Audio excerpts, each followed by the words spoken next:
ಇದೀಗ ಒಂದು ಪ್ರವಚನವನ್ನ ರಾಜಯೋಗಿನಿಯಾಗಿರ್ತಕ್ಕಂಥ ಸಹೋದರಿ ಬೆಂಕಿ ಪುನೀತಾರ್ ಅವರು ತಮ್ಮ ಒಂದೆರಡು ಅನಿಸಿಕೆಗಳನ್ನ ತಿಳಿಸಲಿದ್ದಾರೆ. ಎಲ್ಲರೂ ಕೂಡ ಶಾಂತಚಿತ್ತರಾಗಿ ಮತ್ತೊಮ್ಮೆ ಅವರಿಗೆ ಜೋರಾದ ಚಪ್ಪಾಳೆಯನ್ನು ತಟ್ಟುವುದರ ಮೂಲಕ ಈ ಕಾರ್ಯಕ್ರಮದಿಂದ ಅವರ ಅನಿಸಿಕೆಗಳನ್ನ ತಿಳಿಯೋಣ.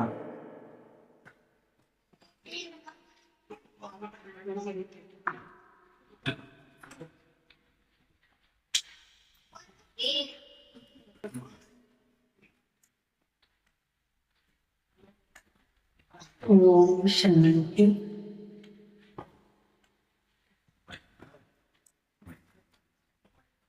ಈ ಪಿರಮಿಡ್ ಧ್ಯಾನ ಮಂದಿರದ ಮೊದಲನೇ ವಾರ್ಷಿಕೋತ್ಸವದ ಹಾಗೂ ಅನುಭವದ ಭಟ್ಟಿಯ ಕಾರ್ಯಕ್ರಮದ ಸಂಪನ್ನ ಸಮಾರಂಭದ ಸುಂದರ ಕಾರ್ಯಕ್ರಮದಲ್ಲಿ ಮೊಟ್ಟ ಮೊದಲು ನಿರಾಕಾರ ಪರಂಪಿತ ಶಿವ ಪರಮಾತ್ಮನನ್ನು ಸ್ಮರಿಸಿಕೊಂಡು ವೇದಿಕೆಯನ್ನು ಅಲಂಕರಿಸಿರುವಂತಹ ಎಲ್ಲರಿಗೂ ಕೇಂದ್ರ ಬಿಂದುವಾಗಿ ಎಲ್ಲರಿಗೂ ಆಶೀರ್ವಾದವನ್ನು ನೀಡಲು ಆಗಮಿಸಿರುವಂತಹ ಗುರು ಹಿರಿಯ ಪೂಜ್ಯರ ಪಾದಾರವಿಂದಗಳಿಗೆ ನಮಸ್ಕರಿಸುತ್ತಾ ಹಾಗೂ ಈ ವೇದಿಕೆಯನ್ನು ಅಲಂಕರಿಸಿರುವ ಸಹೋದರರು ಹಾಗೂ ಸಹೋದರರೆಲ್ಲರ ಅಂತರಾತ್ಮಕ್ಕೆ ಶರಣೆಂದು ಹಾಗೂ ಈ ಕಾರ್ಯಕ್ರಮವನ್ನು ಯಶಸ್ವಿಗೊಳಿಸಲು ಹಾಗೂ ಭಟ್ಟಿಯ ಅನುಭವವನ್ನು ಪಡೆದು ತಮ್ಮ ಜೀವನವನ್ನು ಪರಿವರ್ತನೆ ಕಡೆಗೆ ಜೀವನದಲ್ಲಿ ಸತ್ಯವಾಗಿರುವಂತಹ ಸುಖ ಶಾಂತಿಯನ್ನು ಪಡೆಯುವ ಕಡೆಗೆ ಬಂದಿರುವಂತಹ ಅನುಭವವನ್ನು ಕೇಳಿ ಜೀವನದಲ್ಲಿ ಪರಿವರ್ತನೆಯನ್ನು ಕಂಡಿರುವಂತಹ ತಂದೆ ತಾಯಿ ಸ್ವರೂಪರಾಗಿರುವಂತಹ ತಮ್ಮೆಲ್ಲರ ಅಂತರಾತ್ಮಕ್ಕೆ ಶರಣಾರ್ಥಿ. ಈ 4 ದಿನಗಳ ಒಂದು ಭಟ್ಟಿಯ ಕಾರ್ಯಕ್ರಮದಲ್ಲಿ ಅನುಭವದ ನುಡಿಗಳನ್ನು ಕೇಳಿ ತಮ್ಮ ಜೀವನದಲ್ಲಿ ಎಷ್ಟು ಪರಿವರ್ತನೆ ಆಗಿದೆ ಅಥವಾ ಸತ್ಯ ಜ್ಞಾನದ ಅರಿವು ತಮಗಾಗಿದೆ ಅಂತ ಭಾವಿಸುತ್ತೇನೆ. ಏಕೆಂತಂದ್ರೆ ಹೊರಗಡೆ ನಾವು ವಿಜ್ಞಾನದ ಸಾಧನದಿಂದ ಈ ಭೂಮಿಯಿಂದಲೂ ಹೊರ ಹೋಗಬಹುದು, ಚಂದ್ರಮಂಡಲ ತನಕ ಕೂಡ ತಲುಪಿರಬಹುದು. ವಿಜ್ಞಾನದಿಂದ ಅನೇಕ ಸಾಧನಗಳನ್ನು ಕಂಡುಹಿಡಿದೇವೆ. ಅನೇಕ ದೂರದಿಂದ ನಾವು ಕಣ್ಣಿಗೆ ಕಾಣಿಸದೇ ಇರುವಂತ ಅತಿ ಸೂಕ್ಷ್ಮವಾಗಿರುವಂತ ವಸ್ತುವನ್ನು ನೋಡಬಹುದಾಗಿತ್ತು. ಅಂತ ಸಾಧನೆಗಳೂ ಇದೆ. ಹಾಗೂ ಅತಿ ದೂರದಲ್ಲಿಯೂ ಕೂಡ ನಾವು ಹೋಗಿ ತಲುಪಿ ಅಲ್ಲಿರುವಂತಹ ಪ್ರಯತ್ನಗಳನ್ನು ಕೂಡ ಮಾಡುತ್ತಿದ್ದಾರೆ. ಅಂದ್ರೆ ವಿಜ್ಞಾನ ಅಷ್ಟು ಮುಂದುವರೆದಿದೆ. ಹೊರಗಡೆಯ ವಿಜ್ಞಾನ ಅನ್ನುವುದು ನಮ್ಮ ಜೀವನವನ್ನು ನಡೆಸುವ ಆಧಾರವನ್ನು ಮಾತ್ರ ಕರೆಸಿಕೊಳ್ಬಹುದಷ್ಟೆ. ಆದರೆ ಆ ಜೀವನವನ್ನು ನಡಿಬಹುದು, ದುಡ್ಡಿನಿಂದ, ಹಣದಿಂದ ಇತ್ಯಾದಿ ಸಾಧನೆಯನ್ನು ನಡಿಬಹುದು. ಆದ್ರೆ ನಡೆಸುವಾತ ನಾನು ಚೆನ್ನಾಗಿರಬೇಕಲ್ಲವೇ? ಇಲ್ಲಿಯ ತನಕ ನಾವು ಹಣದಿಂದ, ಸಂಬಂಧದಿಂದ, ಧನದಿಂದ, ಅಂದರೆ ಎಲ್ಲ ಪದಾರ್ಥಗಳಿಂದ ನಾವು ಸುಖ ವೈಭೋಗಗಳಿದೆ ಅಂತ ಅದನ್ನ ಸಂಪಾದನೆ ಮಾಡುವ ಹಿಂದೆ ನಾವಿದ್ದೇವೆ. ಆದರೆ ನಮಗೆ ಸತ್ಯ ಎಲ್ಲಿ ಅರಿವಾಗುತ್ತೆ ಅಂದ್ರೆ, ಹಣ ಬೇಕು ಅಂದಾಗ ಹಣ ಸಿಕ್ತು ಅನ್ಕೊಳ್ಳಿ, ಅಲ್ಲಿಗೆ ನಿಮ್ಗೆ ತೃಪ್ತಿ ಆಗುತ್ತಾ? ಸಂಬಂಧಗಳಿರುವುದಿಲ್ಲ. ಹಾಗೆ ಯಾವುದೊಂದು ಸಂಬಂಧ ಕೊರತೆ ಇರುತ್ತೆ, ಆ ಸಂಬಂಧ ಪ್ರಾಪ್ತಿ ಆಯ್ತು ಅಂದ್ರೆ ಅಲ್ಲಿಗೆ ನೀವು ಸಂತೃಪ್ತತೆಯನ್ನು ಪಡ್ಕೊಳ್ತೀರಾ? ಇಲ್ಲ. ಕೆಲವರಿಗೆ ಊಟ ಇರೋದಿಲ್ಲ, ತಿಂಡಿ ಇರೋದಿಲ್ಲ, ಆಹಾರವೂ ಕೂಡ ಇರೋದಿಲ್ಲ. ಅವರಿಗೆ ಹೊಟ್ಟೆ ತುಂಬಾ ನೀವು ಊಟ ಕೊಡಿ, ಅಷ್ಟಿಗೆ ಅವ್ರು ಸಂತೋಷ ಪಡ್ತಾರ? ಇಲ್ಲ. ಅದಕ್ಕೆ ನಿಜವಾಗಿರುವಂತಹ ಸತ್ಯವಾಗಿರುವಂತಹ ತೃಪ್ತಿ ಅಥವಾ ಆನಂದ ಅಥವಾ ಶಾಂತಿ ಅನ್ನೋದು ಜೀವನದಲ್ಲಿ ಯಾವಾಗ ಅನುಭವವಾಗುತ್ತೆ ಅಂದರೆ, ಯಾವುದು ಯಾವತ್ತಿಗೂ ಪರಿವರ್ತನೆ ಆಗುವುದಿಲ್ಲವೋ, ಯಾವುದು ಯಾವತ್ತಿಗೂ ಶಾಶ್ವತವಾಗಿ ಅವಿನಾಶಿಯಾಗಿ ಇದೆಯೋ ಅದರ ಕಡೆ ನಮ್ಮ ಮನಸ್ಸನ್ನು ಆರಿಸಿದಾಗ ಮಾತ್ರ ನಮ್ಮ ಮನಸ್ಸು ಸ್ಥಿರ ಆಗ್ಲಿಕ್ಕೆ ಸಾಧ್ಯ. ಇವಾಗ ಸ್ಟೇಜ್ ಮೇಲೆ ಒಬ್ಬರಿದ್ದಾರೆ ಅಂತ ತಿಳ್ಕೊಳ್ಳಿ, ಅವರು ಅಲ್ಲಿ ಇಲ್ಲಿ ಓಡಾಡ್ತಿದ್ರೆ ನಿಮ್ಮ ಕಣ್ಣುಗಳೇನಾಗತ್ತೆ? ಅಲ್ಲಿ ಇಲ್ಲಿನೇ ಹೋಗ್ತಾರೆ. ಸ್ಥಿರವಾಗಿ ಇಡ್ಲಿಕ್ಕೆ ಸಾಧ್ಯನಾ? ಇಲ್ಲ. ಅದೇ ಒಂದು ಕಡೆ ಈಗ ನಾನು ನಿಮ್ ಜೊತೆ ಮಾತಾಡ್ತಾ ಇದ್ದೇನೆ, ಎಲ್ಲರ ಕಣ್ಣುಗಳು ಯಾರ ಕಡೆ ಐತೆ? ನನ್ನ ಕಡೆನೇ ಏಕಾಗ್ರ ಐತೆ. ಅದಕ್ಕೋಸ್ಕರ ನಮ್ಮ ಮನಸ್ಸನ್ನು ಕೂಡ ಪರಿವರ್ತನಾಶೀಲ. ಹೊರಗಡೆ ಇರುವಂತ ಜಗತ್ತು, ಈ ಶರೀರ ಎಲ್ಲವೂ ಕೂಡ ಪರಿವರ್ತನಾಶೀಲ.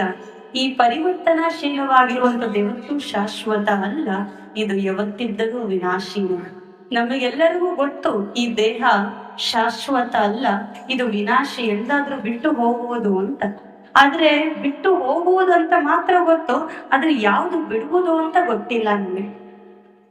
ಇದು ಶರೀರ ಬಿಟ್ಟು ಹೋಗುತ್ತೆ, ನಾನು ಇದು ಯಾವತ್ತಿದ್ರೂ ಕೂಡ ಮನ್ನಲ್ಲಿ ಮನ್ನಾಗುವುದು ಅಂತ ಹೇಳ್ತೀವಿ.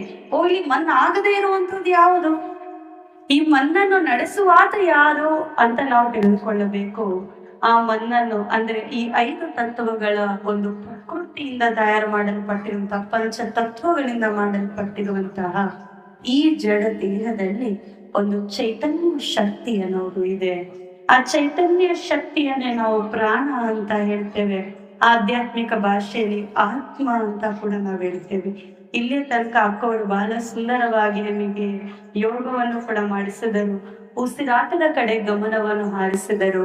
ಇನ್ನೂ ಆಳವಾಗಿ ಹೋಗಿ ನಾವು ನಮ್ಮ ಮನಸ್ಸನ್ನು ಈ 2 ಕಣ್ಣುಗಳ ಮಧ್ಯದಲ್ಲಿ, ಭೃಕುಟಿಯ ಮಧ್ಯದಲ್ಲಿ ಏಕಾಗ್ರ ಮಾಡಿದಾಗ ಆತ್ಮದಲ್ಲಿರುವಂತಹ ಅವಿನಾಶಿಯಾಗಿರುವಂತಹ ಸುಖ ಶಾಂತಿಯ ಅನುಭವವನ್ನು ಪಡೆಯಲಿಕ್ಕೆ ಸಾಧ್ಯ. ನಮ್ಮ ಮನಸ್ಸನ್ನೋದು ಎಂಥದ್ದು ಅಂದ್ರೆ, ನಮ್ಮ ಮನಸ್ಸನ್ನು ಎಲ್ಲಿ ಇಡುತ್ತೇವೋ, ಯಾರ ಜೊತೆ ಜೋಡಿಸುತ್ತೇವೋ ಅದರ ಅನುಭವವನ್ನು ಮನಸ್ಸು ಮಾಡುತ್ತೆ. ಇವಾಗ ಕಣ್ಣು ಏನು ಮಾಡುತ್ತೆ? ನೋಡುತ್ತದೆ. ಕಿವಿ ಏನು ಮಾಡುತ್ತೆ? ಕೇಳುತ್ತದೆ. ಮನಸ್ಸು ಏನ್ ಮಾಡುತ್ತೆ? ಯೋಚನೆ ಮಾಡುತ್ತೆ, ಸಂಕಲ್ಪಗಳು ಮಾಡುತ್ತೆ ಅಂತ ನಾವು ಹೇಳ್ತೀವಿ. ಯೋಚನೆ ಮಾಡುವುದು ಮನಸ್ಸಿನ ಕರ್ತವ್ಯ.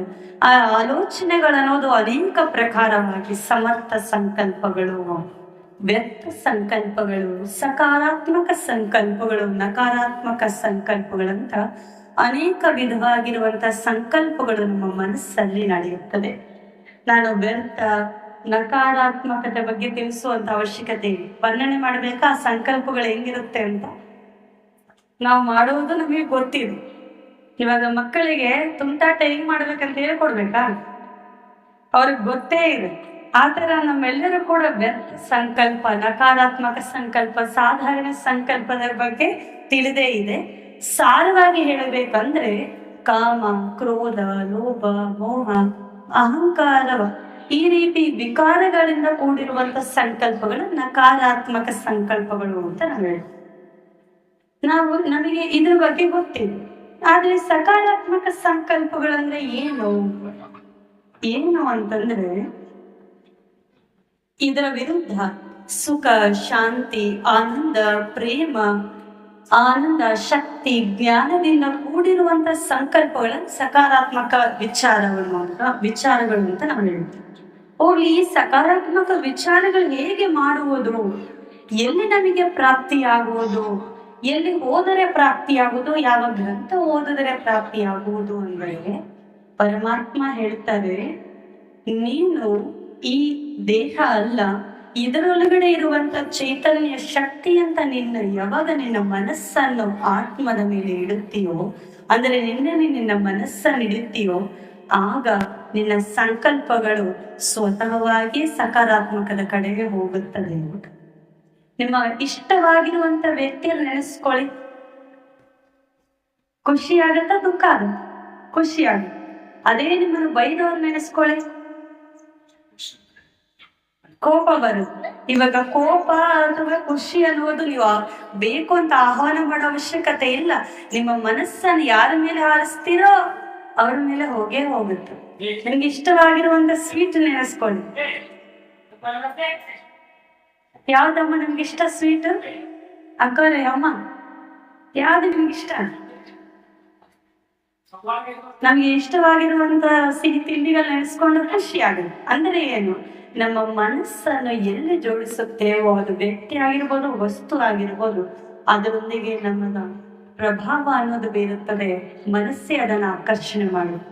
ಈಗ ಪರಮಾತ್ಮ ಹೇಳುವುದು ಒಂದೇ, ಸರಳವಾಗಿ ನಿಮ್ಮ ಜೀವನವನ್ನು ಸುಖ ಶಾಂತಿಯ ಕಡೆಗೆ ನಡೆಸಬೇಕಂದರೆ, ನಾನು ಈ ದೇಹವಲ್ಲ, ಇದರ ಭೃಕುಟಿಯ ಮಧ್ಯದಲ್ಲಿರುವಂತ ಜ್ಯೋತಿ ನಾನು ಅಂತ ಸ್ಮರಿಸಿ, ಪರಮಾತ್ಮನೂ ಸಹ ನಿರಾಕಾರ ಜ್ಯೋತಿಯಾಗಿದ್ದಾರೆ, ಸದಾಶಿವ ನನ್ನ ತಂದೆಯಾಗಿದ್ದಾರೆ ಅಂತ ಪ್ರತಿ ಕರ್ಮದಲ್ಲಿಯೂ ಪ್ರತಿ ಕ್ಷಣದಲ್ಲಿಯೂ ಆ ಪರಮಾತ್ಮನನ್ನು ನೆನೆಯುತ್ತಾ ನಾವಿದ್ದರೆ ಸ್ವತಃವಾಗಿಯೇ ನಮ್ಮ ಸಂಕಲ್ಪಗಳು, ನಮ್ಮ ವಿವೇಚನೆ ಅನ್ನೋದು ಸಕಾರಾತ್ಮಕದ ಕಡೆ ಹೋಗುತ್ತೆ. ಅದರಂತೆ ನಮ್ಮ ಜೀವನವೂ ಕೂಡ ಸಂತೋಷಕರವಾಗಿ, ಆನಂದಕರವಾಗಿರುತ್ತೆ. ಯಾಕೆ ಅಂದ್ರೆ ಈ ಸ್ಮೃತಿಯಿಂದ ನಾವು ಏನೇ ಕರ್ಮ ಮಾಡಿ, ಅದು ನಾನು ವಿಶೇಷವಾಗಿ ನೋಡಿದ್ದೇನೆಂದ್ರೆ ಈ ಊರಲ್ಲಿ ವಿಶೇಷವಾಗಿ ಪ್ರತಿಯೊಬ್ಬರು ಶ್ರಮಜೀವಿಗಳು. ಒಬ್ಬರು ಕೂಡ ಒಂದು ನಿಮಿಷವೂ ಕೂಡ ಸುಮ್ಮನೆ ಇರುವುದಿಲ್ಲ. ಪ್ರತಿಯೊಬ್ಬರು ಕೂಡ ಅಷ್ಟು ಶ್ರಮಜೀವಿಗಳಿದ್ದೀರಾ, ಅಷ್ಟು ಭಾವನಾ ಜೀವಿಗಳಿದ್ದೀರಾ. ಇಲ್ಲಿ ಈ ಊರನ್ನು ನೋಡಿ, ಈ ತೋಟದ ಎಲ್ಲ ಸಹೋದರರು ಸಹೋದರಿಗಳು, ತಾಯಿ ತಂದೆಗಳೆಲ್ಲನ ನೋಡಿ, ಚಿಕ್ಕ ಮಕ್ಕಳು ಸಹಿತವಾಗಿ ಅವರು ಇರುವಂತಹ ಸಂಸ್ಕಾರಗಳು ಬಹಳವೇ ಖುಷಿ ಆಯ್ತು. ಅದಕ್ಕೆ ಈ ಸಂದೇಶ ಪರಮಾತ್ಮ ಹೇಳುವುದೇನಂದ್ರೆ, ನೀವೆಷ್ಟು ಶ್ರಮಜೀವಿಗಳಿದ್ದೀರಾ, ಎಷ್ಟು ಕರ್ಮ ಕ್ಷೇತ್ರದಲ್ಲಿ ನಿಮ್ಮನ್ನೇ ತೊಡಗಿಸ್ಕೊಂಡಿದ್ದೀರಾ, ಇದು ಬಹಳನೇ ಖುಷಿ ವಿಚಾರ. ಆದ್ರೆ ಅದರಲ್ಲಿ ಒಂದು ಸತ್ಯ ಸ್ಮೃತಿಯನ್ನು ಜೋಡಿಸಿದ್ರೆ ಸಾಕು, ಅದ್ರ ಶ್ರಮ ಅಂತ ಅನ್ಸಲ್ಲ. ಅದರ ಜೊತೆಗೆ ನಿಮ್ಮ ಮಾಡುವಂತ ಪ್ರತಿಯೊಂದು ಕಾರ್ಯದಲ್ಲೂ ಕೂಡ ನೀವು ಸಫಲತೆಯನ್ನು ಕಂಡುಕೊಳ್ಳಿಕ್ಕೆ ಸಾಧ್ಯ. ನಾವು ಕರ್ಮ ಸಫಲತೆ ಆಗ್ಬೇಕು, ನಾವು ಮಾಡಿರುವಂತ ಪ್ರತಿಯೊಂದರಿಂದ ನಮಗೆ ಖುಷಿ ಸಿಗ್ಬೇಕು, ಪ್ರತಿಯೊಂದು ಕಾರ್ಯ ಆಗಬೇಕು, ನಿರ್ವಹಿಸ್ಬೇಕು ಚೆನ್ನಾಗಿ ಅಂತಂದ್ರೆ ಏನೂ ಇಲ್ಲ. ನಾನು ಆತ್ಮ ಎನ್ನುವಂತ ಸತ್ಯ ಸ್ಮೃತಿ ಹಾಗೂ ಪರಮಾತ್ಮ ನಿರಾಕಾರ ನನ್ನ ತಂದೆ ನನ್ನ ಜೊತೆಗಿದ್ದಾರೆ ಎನ್ನುವಂತ ಒಂದು ನಿಜವಾಗಿರುವಂತಹ ಸಂಕಲ್ಪ, ದೃಢ ಸಂಕಲ್ಪದಿಂದ ಪ್ರತಿ ಕಾರ್ಯದಲ್ಲಿಯೂ ಕೂಡ ನಾವು ಸಫಲತೆಯನ್ನು ಕಂಡುಕೊಳ್ಳಿಕ್ಕೆ ಸಾಧ್ಯ ಅಂತ ಹೇಳ್ತಾ, ಈ 4 ದಿನಗಳ ಒಂದು ಪ್ರವಚನ ಕಾರ್ಯಕ್ರಮದ ಒಂದು ಅನುಭವ ಹೇಳಬೇಕಂದ್ರೆ, ಎಲ್ಲರೂ ಕೂಡ ಅತಿ ಉಮ್ಮಂಗದಿಂದ, ಅತಿ ಉತ್ಸಾಹದಿಂದ ಈ ಒಂದು ಜ್ಞಾನವನ್ನು ಕೇಳಲಿಕ್ಕೆ ಬಂದಿದ್ದೀರಿ. ನಮ್ಮ ಮೇಲೆ ತಾವು ತೋರಿಸಿರುವಂತ ಪ್ರೀತಿ ಅನ್ನೋದು ಎಷ್ಟು ಹೇಳಿದ್ರು ಕೂಡ ಅದು ಸಾಲದು. ಯಾಕಂದ್ರೆ ನಾವು ಎಲ್ಲಿಂದನೋ ಬಂದಿದ್ದೀವಿ ಅಂತಿಲ್ಲ, ಈ ಊರವರು ನಮ್ಮನ್ನು ಅಷ್ಟು ಅಪ್ಪಿಕೊಂಡಿದ್ದಾರೆ. ನಾವು ಬಂದಿರೋದೇ ಪರಮಾತ್ಮನ ಸಂದೇಶವನ್ನು ತಿಳಿಸ್ಲಿಕ್ಕೆ. ನಮಗೆ ಎಷ್ಟು ತಾವು ಪ್ರೀತಿಯನ್ನು ಕೊಟ್ಟಿದ್ದೀರೋ ಅಷ್ಟೇ ಪರಮಾತ್ಮನ ಸಂದೇಶ ತಮಗೆ ಮುಟ್ಟರೆ ಸಾಕು. ಇಲ್ಲಿಗೆ ಬಂದಿರೋದಕ್ಕೆ ಹಾಗೂ ಅದಕ್ಕೆ ಕಾರಣಕರ್ತರಾಗಿರುವಂತ ಚಿದಾನಂದನವರ ಪರಿವಾರಕ್ಕೂ ಎಲ್ಲರೂ ಕೂಡ ಮತ್ತೊಮ್ಮೆ ನಾನು ಧನ್ಯವಾದಗಳನ್ನು ತಿಳಿಸುತ್ತೇನೆ. ಎಲ್ಲರಿಗೂ ಓಂ ಶಾಂತಿ.